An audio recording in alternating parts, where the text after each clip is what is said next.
Trois gros avantages de Génario sur des IA généralistes. Premièrement, Génario est pensé en format métier, c'est-à-dire que vous bénéficiez d'un canevas qui intègre tous les codes du cinéma que vous allez enrichir, personnaliser au fur et à mesure de vos prompts. Deuxièmement, la confidentialité des données. Génario a signé un contrat avec la SACD qui garantit que vos données ne sont pas stockées, ne sont pas lues et ne servent pas à entraîner le modèle, ce qui est loin d'être le cas chez d'autres modèles d'intelligence artificielle. Et enfin, pour finir, Génario est capable d'implémenter des documents beaucoup plus volumineux que les autres intelligences artificielles, comme un manuscrit de roman par exemple, et aussi capable de sortir des générations beaucoup plus volumineuses. Bien, tout d'abord, un petit panoramique. En fait, Génario se présente de manière modulaire. Donc, dans liste de projets, vous allez retrouver tous les modules qui concernent la conception cinématographique, donc le brainstorming, les personnages, le synopsis, la bite de série, bite de film, traitement, séquencier, scénario, concerne en premier lieu les scénaristes. Mais vous avez d'autres modules qui concernent plus la production, le découpage technique, la note de production, fiche de lecture, conversion, traduction. Enfin, vous avez tout le flow de ces modules qui est repris sous forme de projet série ou projet film.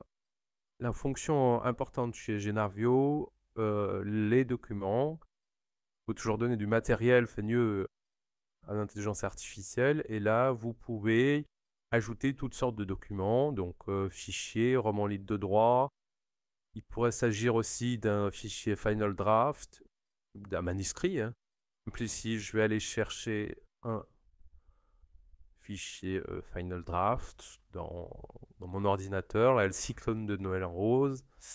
Je l'ajoute et aucun souci, il vient s'ajouter à ma bibliothèque ici, puisque les fichiers Final Draft sont parfaitement compatibles avec Génario. Et tous ces documents peuvent être utilisés dans tous les modules qu'on a vus dans liste de projets précédemment, c'est-à-dire en mode Bible par exemple, ou en mode traitement. Ils peuvent être utilisés comme document principal de référence ou comme biais dans le cadre d'une conversation, d'une discussion, d'une requête avec Génario. Bien entendu, vous pouvez travailler avec plusieurs documents en même temps, simultanément, que vous pouvez croiser. Je prends un roman libre de droit, par exemple La Petite Sirène, voilà.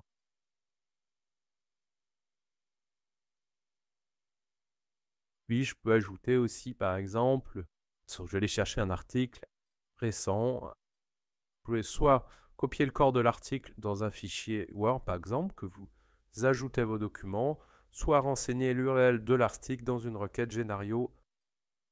Maintenant, j'ai croisé mes documents dans le cadre d'un projet, donc je suis dans liste de projets.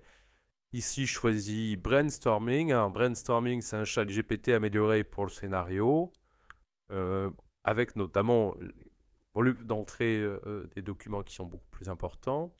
Je crée mon projet et là, je vais pouvoir aller chercher mes documents. Ici, par exemple, j'ai la petite sirène.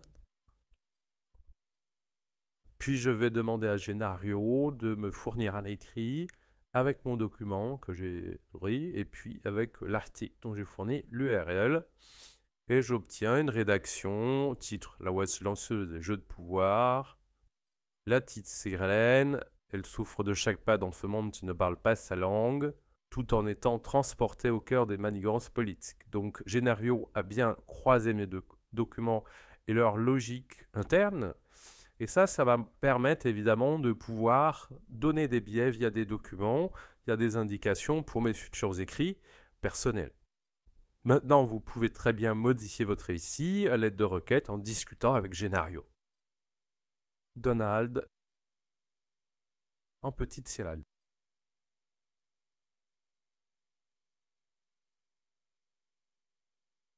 Dans un monde où les frontières entre la politique tumultueuse et les mystères des profondeurs sont flous, un conte moderne émerge. Donald, une sirène âgée de 15 ans, vit dans le royaume sous-marin, un lieu de beauté sublime et insaisissable.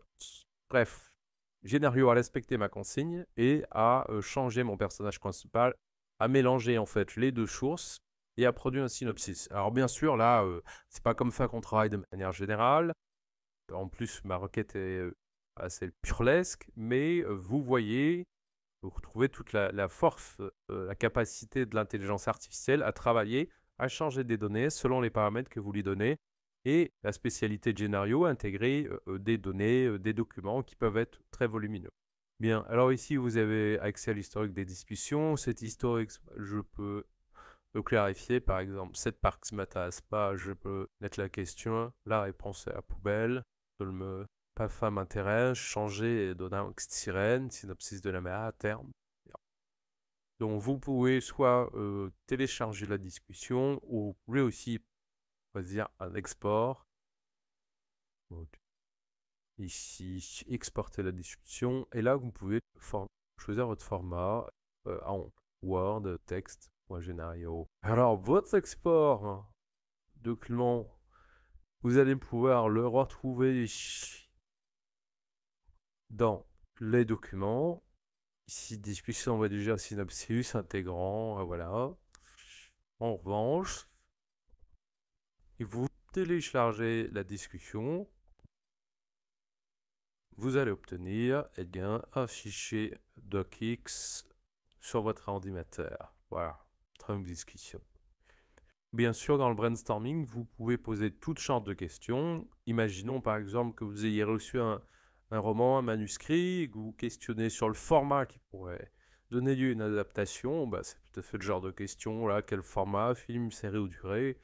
Là, j'ai pris le roman Orgueil et préjugés que j'ai fourni en document. Et je questionne Génario. Alors, ça mouline toujours un peu.